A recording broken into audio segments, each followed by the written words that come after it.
Hello and welcome back to my morning report chart appraisals on Wednesday the 25th of March with me, Rich Pro Market Analyst at Tantech Markets.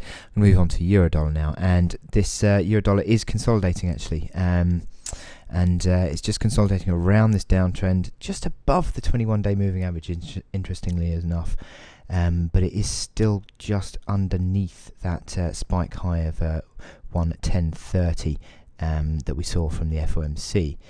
Yesterday's high 110.29. Interesting.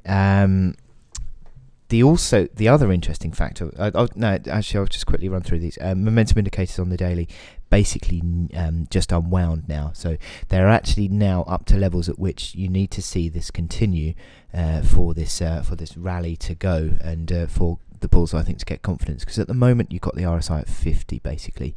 MACD lines are rising and stochastics are rising, but I still think you need to get the RSI back a bit further to gain confidence in this bull run, because we are seeing consolidation. Now, the interesting thing I wanted to talk to you about is this, the hourly chart. Anyone who's just seen my Euro-Yen chart would notice that the hourly chart, so I'll just reset that because it's annoying, that the hourly chart on Euro-Dollar is very, very similar to Euro-Yen.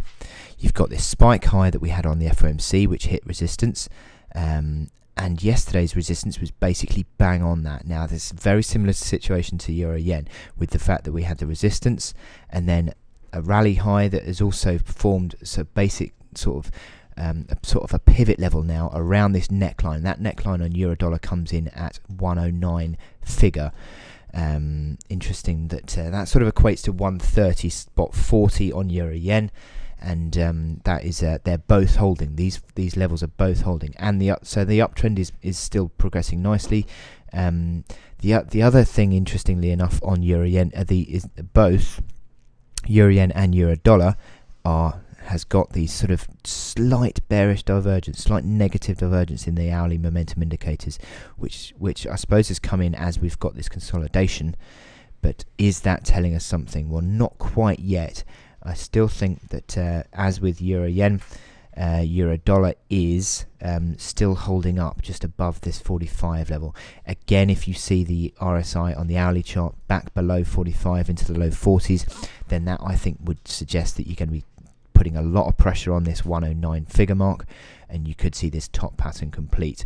Hasn't completed yet. Obviously, don't sort of think that it's going to complete before it has done, because that is not a very good idea, especially being in this recovery uptrend. But still, at the moment, we've got this consolidation, and you've got this resistance at 110.30, which is holding us back from a rally. Now, the next upside resistance is 110.98, which is these old key lows from January. So that is the next resistance to the upside. But if you start to break above 110.30, I think you'd start to break clear of this downtrend. You start to break clear of the 21-day moving average, and you'd start to see the RSI pushing above 50, maybe even towards 60. So lots of interesting factors in this Euro-Dollar chart at the moment. It is consolidating. It is sort of around a tipping point, I believe, and it's one to certainly watch today. No real reaction following on from that German IFO data that we had just now, but at the moment it's still slightly positive on the day, up 30 pips, but still just really consolidating around this 109 pivot level. So very interesting moves on Euro-Dollar developing. Anyway, I wish you good luck in your trading today, and I will speak to you later. Thank you.